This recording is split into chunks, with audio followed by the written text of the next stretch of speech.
Hello to all you lovely people out there. And as promised, I'm speaking to you again from Dresden this evening. And it's part 2 of my Queen fan writing videos. And as I promised last time, it's going to be about how it all started. Well, unsurprisingly, with critics. And of course, this is just why fan writers are needed, because, yes, we know far more than critics. So let me take you back to January 2005. It was soon after New Year, and it was when the Queen and Paul Rodgers collaboration had just been announced. Now, I remember that on that particular day I had something else to do. I don't know what it was. But I noticed a couple of letters published on brianmay.com slamming the Queen and Paul Rodgers collaboration before a single note had been played. Brian answered them, of course, but I was still so angry, I decided to abandon my other task and write into the respective papers to tell them what I thought. Neither paper published my letter, but I also sent them into brianmay.com and they appeared there. So the first one that I'm going to talk about is it was entitled Stardust Memories Poll Without the King of Camp. It was published in the Scotsman on Sunday on the 2nd of January 2005, and it was written by Siobhan Sinnott. And she contrasted Freddie's camp persona with that of the other laddish band members. She also described the other band members as 3 plumbers in clogs, questioning the use of the name Queen without Freddie, suggesting that it would be like coming to see the 1812 overture with only the percussionists on the triangles performing. So this is what I wrote to that. Please thank Miss Sinnott for the enlightening information that some of the best loved songs of the end of the 20th century and beyond were written by plumbers.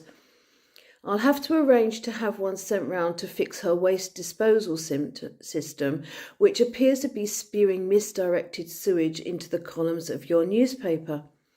I don't recall ever seeing so much excrement on the subject of Queen in one article.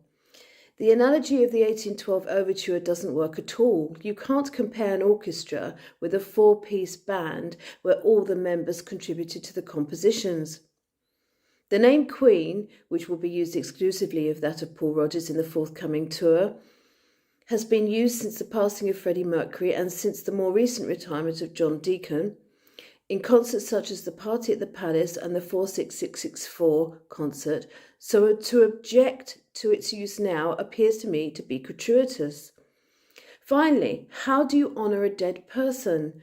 By burying their work along with them? I don't think so. So I'll read you what Brian wrote altogether to the 2 letters in a moment, but he did say later on that he thought my logic was too much for the Scotsman on Sunday.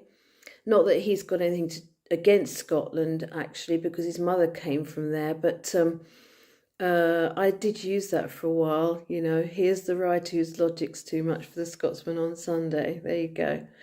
Anyway, while I was about it, I also sent my response to a piece entitled Next Year's Ones to Watch by Andy Gill, published in The Independent on the 31st of December 2004. And Gill had suggested that Queen shouldn't bother. I seem to remember I put that as my title, actually, for these 2 letters. I shouldn't bother either, but even though it would be intended as a generous gift to the fans, capitalising on the success of the musical We Will Rock You. So I answered in this way. I suffer from sneer fatigue when I read people like you, and frankly, you shouldn't be given the time of day. It's just that your insulting presumption amazes and intrigues me. What makes you think that anyone would ever be considered as standing in the place of Freddie Mercury? Of course, it will be different, but there we have in Paul Rodgers, a well-established and brilliantly talented singer who will help to move the remarkable Queen story onto a new place.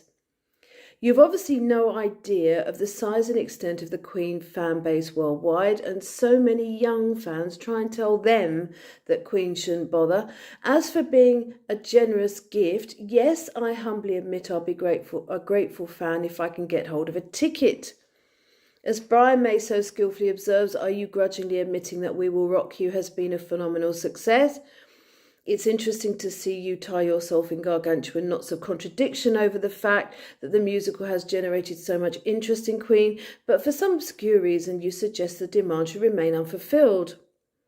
This is clearly an indication of a nausea-inducing arrogance and of the appallingly negative unreality in which you and other members of your profession typically reside. Okay, so to those two offerings, Brian responded, wow, Alison, rock on and big thank you. I'll see you out there. Much love, Brian. So yeah, and I think when it comes to that second letter, it's a shame really. It hasn't been better preserved, because the number of times I've seen people talking about Adam replacing Freddie, I answered it already in January 2005. And, I ended the argument there, folks.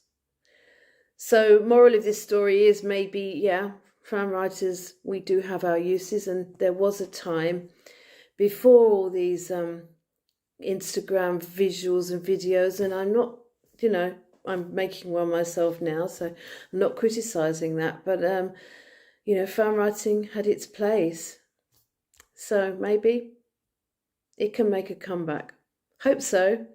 So next time, I'll be talking about how I started writing for the Queen Fan Club magazine, which was also initially about Queen and Paul Rodgers. All right. So again, it'll be when I get time. But I hope it'll be soon. Bye for now, everyone.